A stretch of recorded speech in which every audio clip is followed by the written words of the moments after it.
Here is our grilled tambakol. Let's have some, guys.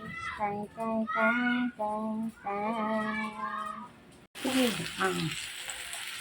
yun. We're grilling tambakol, guys.